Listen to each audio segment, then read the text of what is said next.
अस्सलाम वालेकुम जी, मुझे कहते हैं ना चौधरी और मुझे इस वक्त ज्वाइन किया है, आप देख सकते हैं भरपूर फरमाइश पे गुलाम रसूल साहब।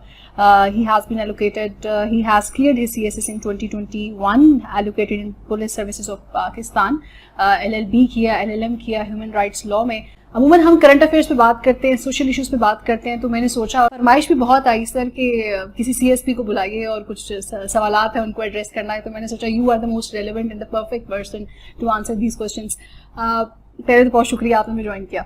Thank you. कोई बात नहीं। सफर का आगाज हुआ, पहले भी आपके साथ मैंने इंटरव्यूज किया, आपके डिफरेंट टीवी चैनल्स पे मैंने पहले भी इंटरव्यूज सुने हैं। सफर का आगाज हुआ, आपने 2 बार गालिबन सीएसएस की एग्जाम्स दी, तीसरी बार क्लियर हुआ आपका? ये दूसरी मरतबा, ये दूसरी बार हो गया। वो हम सुनने में यही आता है कि 3 बार है, 3 पूरी करके फिर तीसरे में क्लियर होता है, तो मुझे लगा ऐसे है। तो वो आपने स्टोरी शेयर की, फिर अपना फैमिली बैकग्राउंड और सब चीजें। अभी बताएं आजकल क्या चल रहा है? आजकल ट्रेनिंग स्टार्ट नहीं हुई हमारी, तो हम एंजॉय भी कर रहे हैं। अच्छा। और उस मसरूफियत हैं, कुछ एकेडमीज चल रही हैं, उनमें पढ़ा रहे हैं, कुछ ऑनलाइन अपने पास मेरे स्टूडेंट भी हैं। ठीक। और वो भी पढ़ रहे हैं, उनको भी पढ़ा रहे हैं। बाकी एक ज्यादा शुगर मेला यही चल रहा है, इसके अलावा कुछ नहीं। बाकी ज्यादातर हिस्सा जो है एंजॉय कर रहे हैं। अभी ये वो टेंशन होती है ना, वो हमारे टीचर्स भी कहते थे जब हमने सीएसएस की तैयारी की, ये चीज रिवील होती जाएगी कि मैंने भी दिया, मैं फेल हो गई। लेकिन हमारे टीचर्स ये कहते होते बेटा वैसे पढ़ना शुरू करते जैसे मुर्गी अंडों में बैठी होती है, और बाद में इसका सिला मिलेगा आपको। देखना कोई अभी आपको कितना अर्सा हो गया कि आपने एग्जाम्स दिए, और एग्जाम्स दिए 2021 में दिए थे? हाँ, 2021 में हमारे 12 फेब को हमारा फर्स्ट पेपर था और 18 फेब को लास्ट पेपर था। तो उस टाइम से अब तक आप देख लें 2021 है। और अब वो टेंशन फ्री भी है, अपनी पोजीशन को एंजॉय भी करें, और ये वाला टाइम पीरियड आपको याद भी आएगा बाद में कि ये क्योंकि वो स्ट्रगल इतनी कम रही। चलिए शुरू करते हैं अपने वो सीएसएस के क्रिस्पी सवालात जो पूछते हैं स्टूडेंट्स, अक्सर आप पढ़ाते भी हैं। मुझे ऐसा लगता है, और जहाँ तक मुझ तक सवालात पहुंचे, सबसे बड़ा मसला हमारे अंग्रेजी का है। हम ना वैसे ही थोड़ा साइकोलॉजिकली ऐसे फील करते हैं कि हमारी अंग्रेजी अच्छी नहीं है, एग्जाम में लिखेंगे, किसी भी स्टेज पे एग्जाम होता है तो अंग्रेजी को लेकर टेंशन होती है, और सीएसएस में कहते हैं सारा खेल ही अंग्रेजी का है। तो ये क्या मसला है? एस्से में क्या लिखें, फिर प्रेसी और ग्रामर, वो कॉम्पोजिशन का, कॉम्प्रिहेंशन का paper, what's about English? English को लेकर 2 बड़ी आपकी अप्रोचेज होनी चाहिए। एक तो ये है कि आपको अच्छी इंग्लिश लिखनी आनी चाहिए। हाँ। कोई आपको बहुत आपको समझ लें कि आपको इंग्लिश मैन वाली इंग्लिश रिक्वायर्ड नहीं होती कि जिसमें वो नेटिव होते हैं, वो जैसे इंग्लिश बोलते हैं या लिखते हैं, उस किस्म की रिक्वायर्ड नहीं है। आपको बैचलर लेवल की एक अच्छी इंग्लिश जो गलतियों से पाक, वो रिक्वायर्ड है। दूसरा, फेलियर की ज़्यादा बड़ी वजह इंग्लिश अंग्रेजी का फुकदान नहीं है। एक तो यह है कि हम केयरलेसली इंग्लिश लिखते हैं, जिसकी वजह से गलतियां कर जाते हैं। और दूसरा यह है कि हर सब्जेक्ट जो होता है, अंग्रेजी लिखने का, ऐसे लिखने का एक पैटर्न होता है, एक स्ट्रक्चर होता है। आपने क्या करना है कि स्ट्रक्चर को फॉलो करना है। उसमें जो चीज़ रिक्वायर्ड है, आप बिरयानी बनाए तो बिरयानी की रेसिपी आपको आनी चाहिए, उसमें क्या मटेरियल रिक्वायर्ड होता है, इंग्रेडिएंट्स क्या होते हैं, आपको उनका पता होना चाहिए। जब आपको अंग्रेजी अच्छी, आप ऐसे में चले जाएं, लेकिन अगर आपको ऐसे के एसेंशियल्स का पता नहीं है, ऑर्गेनाइजेशन का पता नहीं है, तो आप कहते हैं मेरी तो इंग्लिश अच्छी थी लेकिन मैं ऐसे में फेल हो गया। आप ऐसे में फेल होना डिजर्व करते थे, इसलिए कि आपने ऐसे की जो रेसिपी थी, जो उसके एसेंशियल्स थे, वो आपने फॉलो नहीं किए। तो 2 चीज़ें होनी चाहिए। एक तो यह कि आपकी इंग्लिश अच्छी होनी चाहिए, सही, बहुत अच्छी, आउट क्लास से नहीं होनी चाहिए, एक्स्ट्रा ऑर्डिनरी नहीं होनी चाहिए, आपकी अच्छी होनी चाहिए। और आपको पता होना चाहिए कि अंग्रेजी लिखने के और अपने आप को जो प्रेजेंट करना है, आपने एक्सपोज करना है, प्रेजेंटेशन जो करनी है आपको उसका पता होना चाहिए कि कैसे लिखना है, आपने क्या चीज़ कब लिखनी है, किस वक्त लिखनी है और कैसे लिखनी है। बाज़ ऐसे आदमी लिखना शुरू कर देता है, लेकिन उसको पता नहीं होता कि मैंने ऐसे के अंदर लिखना क्या है। वो प्रेशराइज हो जाता है, उसको पता नहीं होता, अंग्रेजी उसको आती होती है, लेकिन अल्टीमेटली क्या होता है, वो फेलियर का सामना करता है। तो अंग्रेजी भी आनी चाहिए, और ऐसे का स्ट्रक्चर है, ऑर्गेनाइजेशन है, इस चीज़ों का आपको इल्म होना चाहिए, तब पास होता है। ये ऐसे की रेसिपी की जो आप बात कर रहे हैं ना, तो ऐसे में कहते हैं कि एक आउटलाइन आपकी बड़ी जबरदस्त हो, तो ये कंफ्यूजन दूर करें, थीसिस स्टेटमेंट मैटर करता है जो आउटलाइन के बाद या आउटलाइन से पहले बच्चे लिखते हैं? देखिए, जब मैं अपने स्टूडेंट को भी पढ़ाता हूँ और अकेडमीज में भी, तो मैं कहता हूँ कि जो आपकी आउटलाइन है ना, वो यूँ समझिए कि सीएसएस की बैकबोन जो है, डिसाइडिंग फैक्टर ऐसे है। और ऐसे में फेल या पास होने का डिसाइडिंग फैक्टर आपका थीसिस स्टेटमेंट है। अगर आपने एक थीसिस स्टेटमेंट अच्छी आपने लिख ली है, उसके अंदर आपने पूरा रिफ्लेक्शन ऑफ एसे दे दिया है, तो उसके बाद आपकी जो है ना सेट हो जाती है लाइन कि आपने एसे की लिमिटेशंस आप एसे के ऊपर कंट्रोल कर जाते हैं। जब आप लिमिटेशन डिफाइन कर लेते हैं कि मेरा एसे का फ्लो क्या होगा, किस तरफ जाएगा, तो फिर आपको एसे लिखना भी मदद मिल जाती है और इससे ये होता है कि आपका एसे पास हो जाता है। जब आपकी थीसिस स्टेटमेंट आपने जो बनाई है उसके अंदर आपने जो एसे की डायरेक्शन है वही गलत ले ली है या वो अधूरी ले ली है, आपने पूरी कंप्लीट नहीं की है, तो बहुत मुश्किल है कि आप ऐसे पास कर सकें। तो थीसिस स्टेटमेंट भी जरूरी है। थीसिस स्टेटमेंट इतनी ज़रूरी है जितना आप समझ लें कि सीएसएस में आपने 12 सब्जेक्ट पास करने होते हैं। अगर आप एक की फेल हो गया तो आप रिटर्न के इंटरव्यू के लिए क्वालिफाई नहीं करते हैं। तो अगर आपने सीएसएस ऐसे को पास करना है तो आपको थीसिस स्टेटमेंट लिखनी आनी चाहिए। बड़ा स्ट्राइकिंग होना चाहिए लाइन, और वो आपका एक कॉम्प्लेक्स सेंटेंस होता है और उसके वर्ड कंट्रोवर्शियल होनी चाहिए वो लाइन। नहीं, कंट्रोवर्शियल नहीं होनी चाहिए। आपका जो एसे है ना उसका क्रक्स होना चाहिए। एग्जामिनर जब आपकी थीसिस स्टेटमेंट पढ़े उसको अंदाजा हो जाएगा कि कैंडिडेट का एसे किस तरफ जाएगा।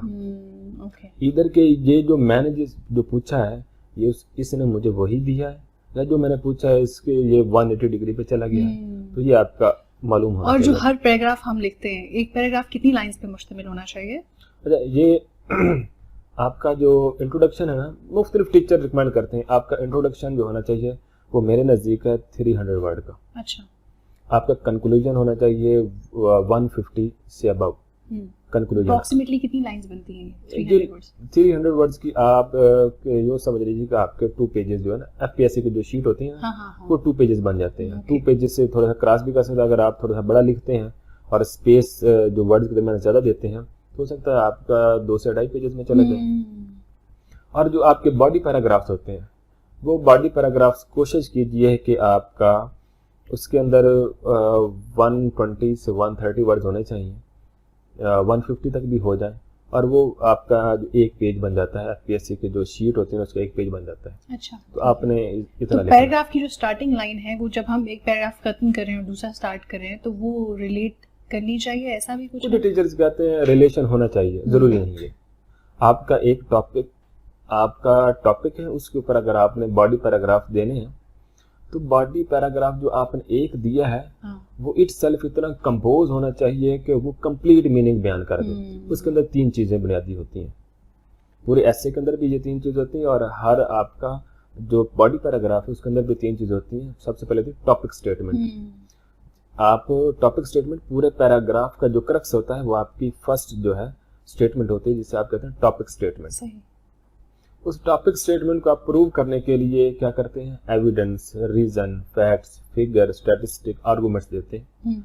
जो आपने क्या करना है आगे से 100 वर्ड्स के अंदर या 10-12 लाइन के अंदर आपने क्या करना है उसको एक अच्छा समराइज कर देना। और फिर आपका आखिरी पार्ट होता है कंक्लूडिंग स्टेटमेंट। आपने जो अपना पैरा लिखा है उसको कंक्लूड करना है बड़े अच्छे तरीके से और कंक्लूड करने के बाद आपने क्या कर देना, नेक्स्ट पैराग्राफ पे चले जाना। तो ये रिलेशन की जरूरत नहीं है। और ये जो हम पैमाइश भी करते रहते हैं ना, बच्चे इतने सफ़े हो गए हैं, इतने वर्ड्स हो गए हैं, तो क्वालिटी मैटर करती है मोर या क्वांटिटी, या दोनों इक्वली? देखिए ऐसे के अंदर ऐसे बेसिकली 2 टाइप्स के होते हैं।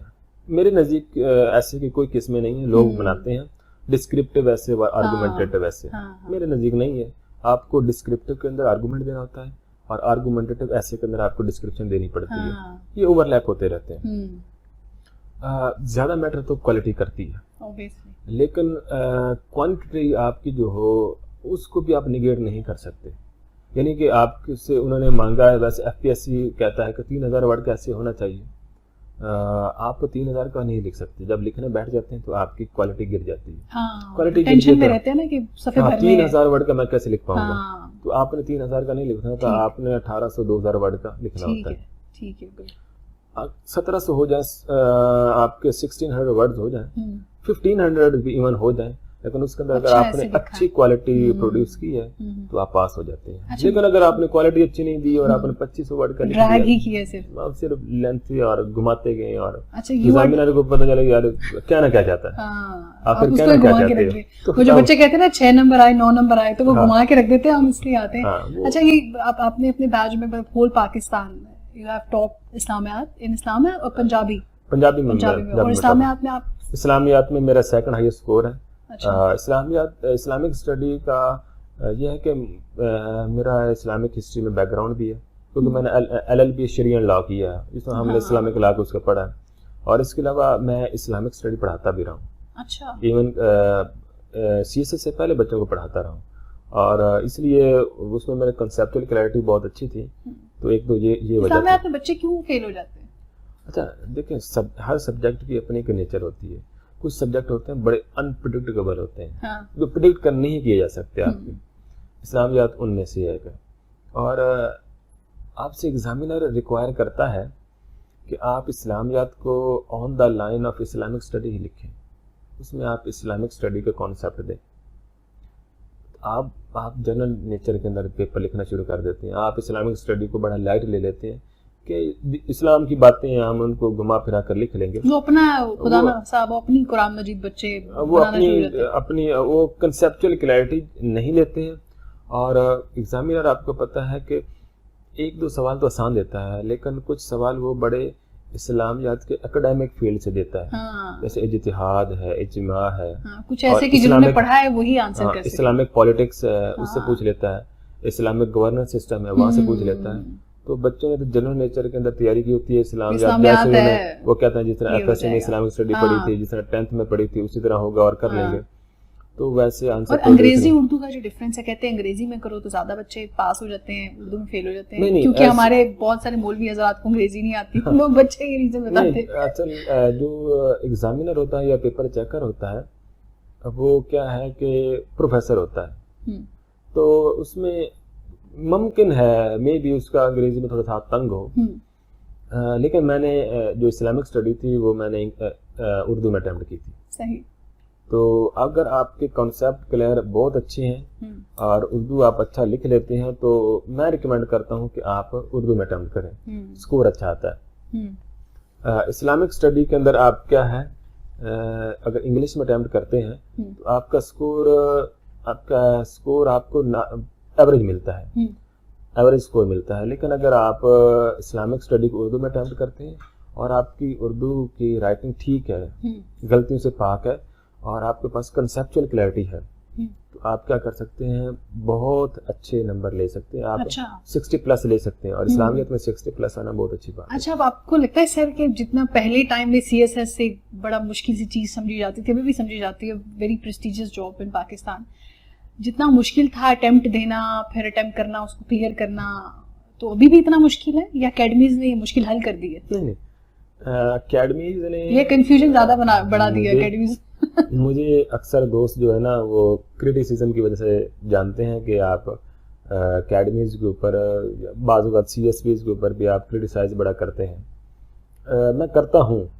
अकेडमीज ने आपकी कहीं ना कहीं मुश्किल को आसान भी कर दिया, लेकिन मुश्किल बढ़ा भी दी है। अच्छा। अकेडमीज आपको जो पहले इन्वायरमेंट था ना आपका CSS का, आप लाइब्रेरीज में जाते थे और एक साल आप मेहनत करते थे और बल्क में आप किताबें पढ़ते थे, उसका आपको ना सिर्फ CSS पास करने के हद तक फ़ायदा होता था, बल्कि बाद में जब आप एकेडमिक फील्ड में जाते थे तो तब भी आपको फ़ायदा होता था। अब अकेडमीज ने किसी हद तक आपको फ़ायदा ये दिया है कि उन्होंने आपको CSS के एक समराइज़ करके आपको एक प्लेटफॉर्म के ऊपर मिल जाता है कि CSS है क्या, तैयारी कैसे करनी है और कितना टाइम चाहिए, ये तो आपको बताती हैं।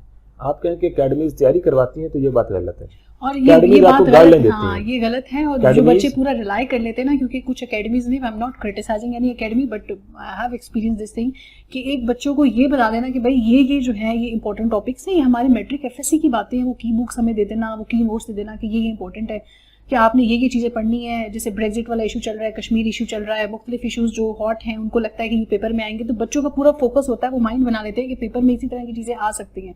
और जब बाहर से, क्योंकि सिलेबस तो कोई नहीं है CSS का जिसमें मैं डीपली जाना, we have to go wide while reading things और कॉन्टेंट्स, तो अकेडमी इस तरह बच्चों के मुंह में निवाले डालते हुए, ये कोशिश उनकी बड़ी मुझे खराब लगती है। मैं क्रिटिसाइज करती हूँ कि टॉपिक फोकस नहीं होना चाहिए आपको। बेशक एक टीचर की एफिलिएशन जरूर हो एक टॉपिक के साथ, लेकिन डोंट टीच स्टूडेंट्स कि भाई ये आ सकता है, बच्चा पढ़ना छोड़ देगा। लेकिन CSS जब आप 2022 के बाद बड़ा तब्दील हुआ। हाँ। 2022 के आप CSS के इम्तिहानात को देखें ना, तो बड़ा कॉम्प्रिहेंसिव और उसने बड़ा एक कॉन्सेप्ट, डीप कॉन्सेप्ट का जो है ना, मतलब मुश्किल फार्मूला अपनाया है। मुश्किल हो गया है CSS। आपको जो पहले आपको कौन सा नोट्स नहीं, पहले नोट्स आपको मिल जाते थे, आप नोट से तैयारी करते थे, बाद दफा आपका जैक लग जाता था, पास हो जाते थे। अभी नोट्स वाली कहानी खत्म। 2022 के इम्तिहान के बाद लग रहा है कि नोट्स वाली कहानी तो हो गई खत्म। तो आपको बुक्स पढ़नी पड़ेंगी, फॉरेन ऑथर की, सब्जेक्ट स्पेशलिस्ट की किताबें खंगालनी पड़ेंगी, उनमें डीप स्टडी करनी पड़ेगी, अपने नोट्स तैयार करने पड़ेंगे, उसके बाद है कि आप पास हो सकते हैं। अच्छा, बहुत सारे स्टूडेंट्स ने मुझसे भी सवाल ये पूछा कि मैं आपसे पूछूं कोई बुक रिकमेंड करें आप मुख्तलिफ सब्जेक्ट्स की, या आपने कौन सी प्रेफर की। मैगजीन्स का ट्रेंड होता है बड़ा, तो कौन कौन से मैगजीन्स जो करंट अफेयर डाइजेस्ट और द इकोनॉमिस्ट। शॉर्ट वीडियो के अंदर तो मुझे लगता है कि सब सब्जेक्ट के हम रिकमेंड नहीं कर सकते। हां, लेकिन मैंने अपना जो YouTube फेसबुक है ना, ग्रुप है, उसके ऊपर ट्रैक टू CSS, उसमें अपलोड सारी बुक्स की हैं कि आप जो मैंने कंसल्ट की थी। लेकिन मैं अक्सर स्टूडेंट को कहता हूं कि करंट अफेयर के लिए क्या करें? आप करंट अफेयर के लिए, मैं पाकिस्तान अफेयर और करंट अफेयर के लिए कोई किताब रिकमेंड नहीं करता। अच्छा। कि आपको न्यूज़पेपर पढ़नी चाहिए, और मैं कहता हूँ दिन में 5 घंटे न्यूज़पेपर पढ़ना चाहिए। अच्छा, इंग्लिश वाला? इंग्लिश वाला डॉन है, एक्सप्रेस ट्रिब्यून है, और दूसरे उसमें कॉलम्स पढ़े, एडिटोरियल, और आपके जो ओपिनियन आते हैं वो पढ़ने चाहिए। उसके अलावा स्टोरीज, बाद दफा अच्छी स्टोरीज आती हैं, आपने उन स्टोरी जो रेलिवेंट हो आपके CSS के, लैला मजनू वाली स्टोरीज नहीं है, आपके रेलिवेंट हो CSS स्टोरीज, आप उनको पढ़िए। उसके बाद मैगजीन बहुत अच्छी है, डिप्लोमेट है, द फॉरेन पॉलिसी है, द इकोनॉमिस्ट है, द ग्लोबल अफेयर है, इस तरह कई सारे मैगजीन पाकिस्तान में भी हैं, कुछ पाकिस्तान के, तो आप उनको पढ़िए, उससे मटेरियल निकालिए, नोट्स मेकिंग कीजिए, तो आप पाकिस्तान अफेयर, करंट अफेयर का इस तरह सिलेबस तैयार कर सकते हैं। इससे आपको सिर्फ पाकिस्तान अफेयर और करंट अफेयर में फ़ायदा नहीं होगा, आप कैसे पॉलिटिकल साइंस, इंटरनेशनल रिलेशन, और इसके अलावा इस्लामिक स्टडी इवन आप कैसे कवर होते हैं, और आपके पूरे CSS को ये कवर कर लेते हैं। आपके सब्जेक्ट्स क्या रहे? मेरा IR था, आइला था, US हिस्ट्री, जेंडर स्टडी और पंजाबी। आपने इंडो पाक नहीं रखा? इंडो पाक हिस्ट्री नहीं रखा। अच्छा, कोई 2019 का इंडो पाक का पेपर उठाएं और उसमें 712 से लेकर 1857 तक कोई सवाल नहीं था। हाँ, तो ये भी ट्रेंड कभी देखने सुनने को मिला आता है। हमें लगता है कि वो अकबर से आएगा एक सवाल, मोहम्मद बिन कासिम से आ जाएगा एक सवाल, हमारा माइंड सेट ये होता है बच्चों का कि दो सवाल वहां से प्रिपेयर कर लें। तो ये ट्रेंड भी चेंज होते हैं, ट्रेंड चेंज हो जाता है। पाकिस्तान अफेयर में आप देखें ना, तो पाकिस्तान अफेयर में उन्होंने प्री पार्टीशन हिस्ट्री भी दी हुई है और पोस्ट पार्टीशन हिस्ट्री भी है। हाँ, तो सवाल एक दफा कोई आ जाता है। मास स्कोरिंग सब्जेक्ट्स हम कह सकते हैं कि ये है, या हर साल ट्रेंड चेंज होता है? नहीं, कुछ ट्रेंड ऐसे हैं जो लग रहे हैं कि परपेचुअल हैं। अच्छा। उसमें आपका जो सोशल नेचर के सब्जेक्ट हैं जो हर स्टूडेंट ऑप्ट कर सकता है। एकेडमिक तो फ्लक्चुएट करते रहते हैं, कभी ज़्यादा दे रहे हैं, कभी कम आगे। पॉलिटिकल साइंस जो है स्कोर अच्छे दे रहा है। अच्छा। IR भी अच्छे दे रहा है। अच्छा। US history, European history, US history हमेशा लोग कहते हैं कि सिलेबस भी कम है। हाँ, और जेंडर स्टडी स्कोर दे रहा है। हाँ। उसके बाद लैंग्वेजेस तमाम स्कोर दे रही हैं। हाँ। आपकी एंथ्रोपोलॉजी इस दफा तो 92 स्कोर भी दिया है। और क्रिमिनोलॉजी स्कोर, सोशियोलॉजी सही स्कोर देता है, क्रिमिनोलॉजी भी सही है, एवरेज है। हाँ। लेकिन अच्छा पेपर अटेम्प्ट किया जाए। अच्छा, एक आखिरी सवाल इतने ज्यादा मेरे पास, तो मुझे लगता है एक और सेशन करना पड़ेगा अगर आपके पास टाइम हो तो उसके लिए सेपरेट। लेकिन फिर भी आखिर में जाते जाते जेंडर स्टडीज में फेमिनिस्ट और फेमिनिज्म वाला एक सवाल जो आता है हमेशा, तो लोग कंफ्यूज रहते हैं। पाकिस्तान में जो सोच डेवलप होगी, I don't want to discuss that controversy, लेकिन कैसे उस फेमिनिज्म वाले सवाल को अटेम्प्ट करें, मुझे भी आज तक समझ नहीं आया। जब लोग पूछते हैं और बताते हैं कि हमने ये लिखा, प्रो वुमेन लिखी, एंटी वुमेन लिखी, न्यूट्रल हो जाए, क्या करें? अगर आप अच्छा स्कोर लेना चाहते हैं ना, तो मेरी एक एडवाइस है कि आप प्रो वुमेन लिखें। अच्छा। आप एंटी मैन हो जाइए। आप कहिए कि जो मर्द है वो जालिम है। मर्द वैसे ही नाराज हो जाएंगे लड़के आपसे। नहीं, आपने स्कोर अच्छा लेना है उसके बाद। आपकी बात ठीक है, क्योंकि पाकिस्तान की हम बात करें, वहाँ पर खवातीन के मसाइल हैं ज्यादा, गाँव देहात में होती है जाती, तो हम जरा फेमिनिज्म पे बात करते हैं, तो इसलिए ये देखिए एक ये ऐसा टॉपिक है जिसके ऊपर कुछ बोला भी जा सकता है और नहीं भी बोलना चाहिए। ठीक है। लेकिन ये है कि फेमिनिज्म के और जेंडर के वाले से विमेन के मसाइल तो है। अच्छा, मैं ओपनली में शेयर कर देती हूँ क्योंकि आप इस पोजीशन और कैपेसिटी में हैं या नहीं है, खैर आपका एक अपना ओपिनियन है। मैंने लिखा फेमिनिज्म पे तो मुझे बहुत पढ़ लिया था और बहुत ज़्यादा सुन लिया था, तो मैंने लिख दिया कि अंग्रेजी में कुछ इस तरह के जुमले थे कि हमारी जो वुमेन है वो कंफ्यूज है, उनको लेडीज़ फर्स्ट भी चाहिए और उनको वुमेन राइट्स भी चाहिए। तो पहले वो डिसाइड कर लें, मैंने पेपर में ये चीज़ें लिखी, मुझे पता है क्यों नंबर कम है, कि पहले वो डिसाइड कर लें कि उनको ये चीज़ें चाहिए, जो प्रायोरिटीज़ उनको हम वैसे माशरा देते हैं ना कि लड़की है चलो इससे पहले ये जाने दे, ये कर लिए, टीम के बाहर लाइन लगी है तो आप चली जाएं पहले। जो रिस्पेक्ट हमें मिलती है as a women in Pakistan जो बाहर नहीं मिलती, हम वो भी इंजॉय करना चाहती हैं और हम ये भी चाहते हैं कि हमारे साथ ज्यादती ना हो, हमें इक्वली ट्रीट किया जाए। तो मैं I am not asking anything कि प्रो वुमेन एंटी वुमेन, लेकिन मैंने ये चीज़ें लिखी थी, तो I am sharing with you people. Ghulam Rasool साहब, जाते जाते कोई मैसेज आप स्टूडेंट्स के साथ शेयर करना चाहें? वैसे तो everybody is watching you, listening you in academies, in your group, Facebook, WhatsApp, everywhere. देखो, मुझसे बहुत सारे स्टूडेंट हैं या फेसबुक पे रब्ता करते हैं मुख्तलिफ सोशल फोरम पे कि हम CSS कैसे कर सकते हैं। अच्छा, उसका मैं बताता हूँ कि CSS के लिए आप ये कीजिए, एक अच्छी गाइडलाइन लीजिए किसी एकेडमी से या CSP से। अच्छी एकेडमी तो नहीं बताएंगे ना आप कौन सी? नहीं, एकेडमी सारी अच्छी है, ठीक है, एकेडमी सारी पढ़ना खुद होता है। इवन कि मैं भी पढ़ा रहा हूँ, लेकिन हाँ। एकेडमी सारी अच्छी हैं, सारे हर एकेडमी के अंदर CSP पढ़ा रहे हैं। हाँ। और वो इस फेज से गुजर कर आते हैं कि हाँ। CSS कैसे किया उन्होंने, ठीक है, वो आपको अच्छी गाइडलाइन देते हैं। ठीक है। लेकिन आपने उसके बाद एकेडमीज या CSP से कोचिंग लेने के बाद ये नहीं तस्वर कर लेना आप तो CSS पास हो गए। हाँ, उसके बाद आपने क्या करना है, लाइब्रेरीज में जाना है, एक्सटेंसिव रीडिंग करनी है और एक्सटेंसिव आपने बुक रीडिंग, नोट्स मेकिंग आपने करना है साल। ठीक अच्छा, है। कुछ लोग हैं वो कहते हैं कि हमने 3 माह 4 माह लगाकर CSS कर लिया। अच्छा, ये झूठ बात है, अच्छा, नहीं ये होता। झूठ है ना? झूठ है। बहुत दिन पे ऐसे होता है, बंदे की बीतती है, ये तो कैसे? हम तो 2-2 साल से नहीं होता। तो हम मुझसे तो 3 माह के अंदर IR कंप्लीट नहीं हुई, लोगों 3 माह के अंदर CSS कर बिल्कुल लिया। ऐसा ही है, तो ऐसा नहीं होता। ये झूठ बोलते हैं डिसाइड करने के लिए। साल 1.5 साल लगता है। अच्छा। और अगर आप एक अटेम्प्ट आपकी फेल होती है, आप आगे बढ़े, आप फिर तैयारी करें। हाँ, फिर ऐसे। तैयारी करें। लेकिन ये है कि अगर आप फ्रेश हैं और आपको 1.5 साल या 1.25 साल एक तसलसल के साथ हाँ। कमिटेड होकर आप, और आपका जो है ना वो जज्बा भी नहीं गिरना चाहिए, अगर आप लगा लेते हैं और पहले एकेडमी से कोचिंग लेकर और उसके बाद आप लाइब्रेरीज में जाकर अच्छे तरीके से तैयारी करके अगर जाते हैं तो मेहनत जाएगा नहीं जाती। मेहनत जो है ना वो रायगा नहीं जाती, मेहनत का समर मिलता है। मेहनत कीजिएगा तो आप CSS पास कर देंगे। अच्छा, ये वो MCQ वाला सवाल रह गया, वो हर पेपर में जो 20 नंबर के MCQs आते हैं, PMS में ये नहीं होता, वो तो क्लियर नहीं होते, तो हम कंसीडर करते हैं 80 में से नंबर हमारे लगाओ। लोग MCQs को बहुत इग्नोर कर देते हैं, तैयारी नहीं करते। आप देखे जाए कि MCQs का अगर आप देखें तो 220 मार्क्स MCQs के CSS के अंदर, और CSS में आपको पता है कि 1 नंबर से गेम आप हीरो से 0 बन जाते हैं, आपकी एलोकेशन हो जाती है और आप नॉन एलोकेटेड रहते हैं। तो MCQs आपने पढ़ने हैं, उनकी तैयारी करनी है। और MCQs में अगर 220 है तो आपने इतनी अच्छी तैयारी करनी है कि 180, 190 और इवन 200 आपने कहाँ से तैयारी की थी MCQs? MCQs की आप जब सब्जेक्ट तैयार कर रहे होते हैं MCQs उसके अंदर से आते हैं। आपने क्या करना है कि नोट्स मेकिंग करते जाने हैं, जो आपको लगता है कि MCQs इंपॉर्टेंट है आपने लिखते जाना है, MCQs जो भी बन रहे हैं। और उसके अलावा फिर आपने क्या करना है कि अपने जो पहले 10, 15, 20 साल के पेपर्स हैं उनके MCQs सारे उठा लेने और उनको आपने तैयारी करनी और रिपीट होते रहते हैं। 5-10 MCQs हर दफ़ा रिपीट हो जाते हैं, कम भी होते हैं ज़्यादा भी हो जाते हैं, तो आपने वहाँ से तैयारी करनी है। तो MCQs अच्छे तैयार कर जाते हैं तो बहुत इम्पैक्ट पड़ता है स्कोर के अंदर। ओके, बहुत अच्छा लगा आपसे बात करके। सवाल बहुत ज़्यादा हैं, एक दफ़ा फिर आपको दावत देंगे और सवाल मैंने छुपा के रख लिए हैं। Very best of luck for your future. आपकी जो ट्रेनिंग है वो बहुत अच्छी चले और आप बच्चों को पढ़ा रहे हैं वो भी सब कामयाब हो। Thank you for your time. Video से मुझे इजाज़त दीजिएगा। अल्लाह हाफ़िज़।